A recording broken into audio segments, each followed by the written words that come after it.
las zonas especiales binacionales y los sueños autoritarios de ciertos dictadores.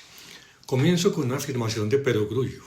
No pudo existir una actitud más torpe, desacertada e inoportuna para nuestras relaciones comerciales, económicas y de seguridad con los Estados Unidos que la orden del presidente de la República de Colombia para suscribir un memorando que además es a todas luces inconstitucional. Se hace con un régimen ilegítimo de la República de Venezuela y que supuestamente da nacimiento a la Zona Económica Especial Binacional CEP. La opinión nacional e internacional ha sido unánime con respecto a la opacidad y falta de legitimidad democrática de este acuerdo, que deja muchas dudas ya que observan que puede implicar una mayor pérdida de soberanía y consolidar todo un ecosistema criminal en importantes departamentos colombianos como La Guajira, Cesar, Norte de Santander y Arauca, entre otros, por lo que la convivencia que han establecido las élites político-militares de Venezuela con los grupos al margen de la ley colombiana, dado que afirman que estas zonas especiales son propensas para el desarrollo de las economías ilícitas y puede favorecer el influjo del narcotráfico, la extorsión, el contrabando y la trata de personas, entre otras actividades delictivas, como señalan que sucedió en la explotación de oro del arco minero del Orinoco. Las 4 vías de la frontera además fueron ignoradas, lo que constituye una violación al artículo 1, 9 y 188 de la Carta Política, porque el texto fue construido a espaldas de las principales autoridades y ciudadanos afectados, como lo podrá constatar la Corte Constitucional, pero además el régimen venezolano no respetó la autodeterminación de su pueblo y al ser en forma evidente ilegítimo, no podrá celebrar compromisos internacionales válidos y exigibles a la luz del derecho internacional público que sufre en este momento una gran transformación y adopta inclusive vías peligrosas a través del uso de la fuerza. En un contexto como el actual, en el que pesan serios señalamientos sobre el narcotráfico y el terrorismo, e incluso procesos y medidas judiciales contra los cabecillas y usurpadores del poder legítimo venezolano,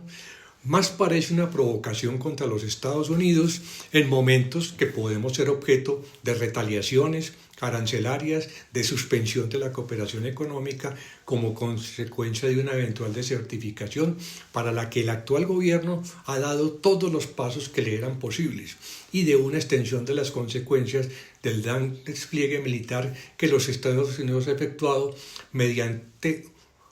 una presencia en las costas venezolanas en una ofensiva nunca antes vista para combatir el narcotráfico y el terrorismo en la región. En el auto 288 del 11 de agosto del 2010, la Corte Constitucional precisó,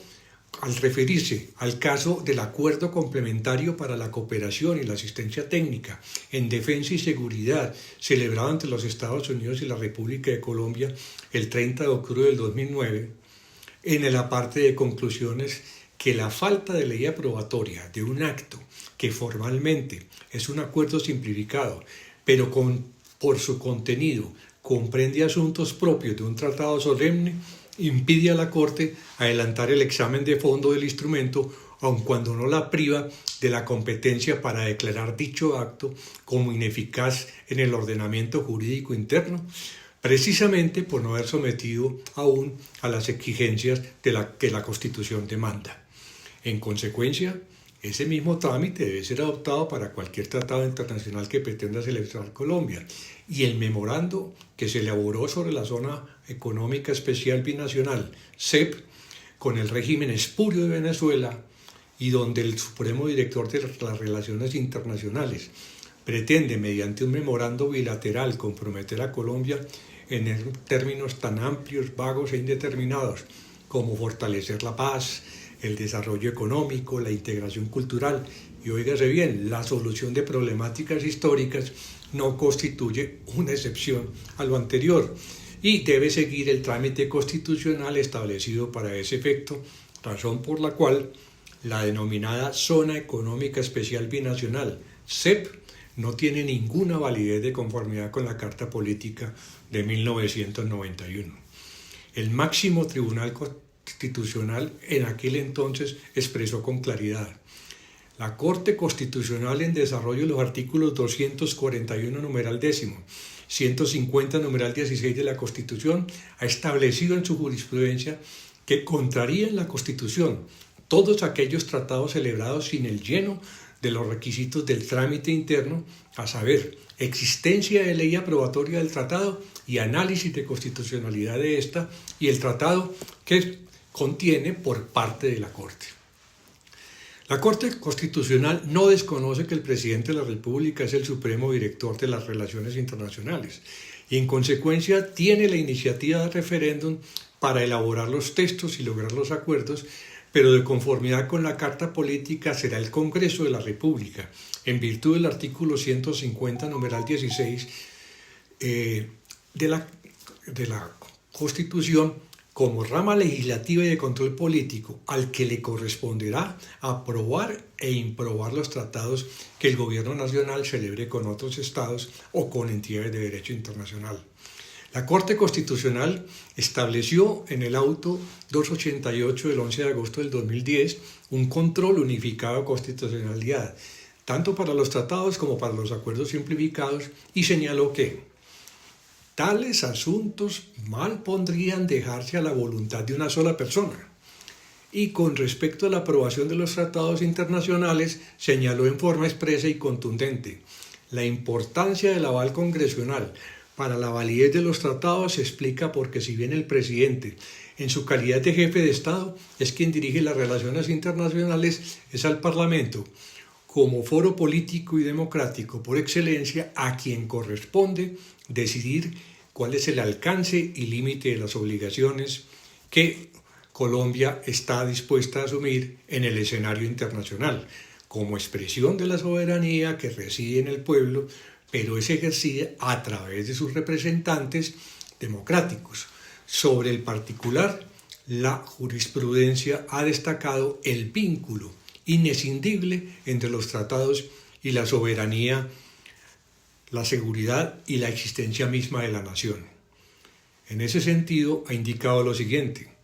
la facultad concedida al Congreso tiene una razón de ser evidente: la importancia de los tratados internacionales y su relación con la soberanía, la seguridad y la existencia de la nación exigen que en sus trámites se manifieste la voluntad de esta última representada en el Congreso. En otras palabras, si el texto del memorando sobre la Zona Económica Especial Binacional, CEP, no fue sometido al Congreso ni tiene ley aprobatorio, el trámite no se ajustó a la Carta Política. El Estado colombiano no puede continuar dando la impresión de que legaliza de facto un narcorrégimen, ni tampoco continuar reviviendo el estigma que durante muchas décadas hemos tratado de remover los ciudadanos respetuosos de la ley y que de un solo tajo se lance por la borda todo el esfuerzo internacional desplegado por destacados compatriotas en todas las disciplinas para el reposicionamiento internacional de nuestro país y de nuestro buen nombre. El colombiano no puede estar condenado por la desacertada narrativa gubernamental a convertirse en el panorama internacional una vez más como sinónimo de narcotráfico y de terrorismo. Una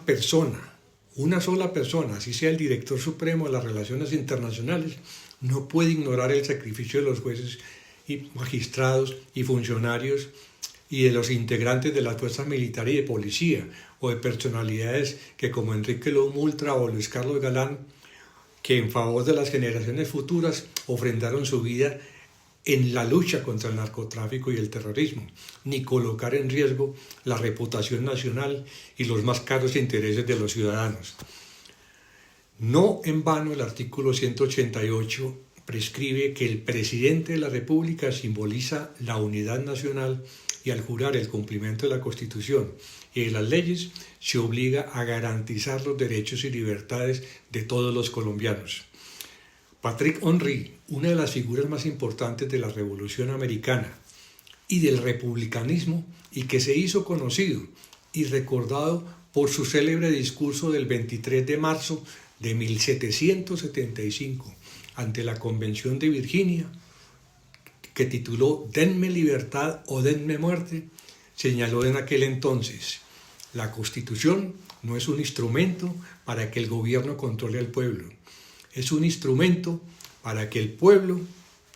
controle al gobierno, para que no venga a dominar nuestras vidas e intereses.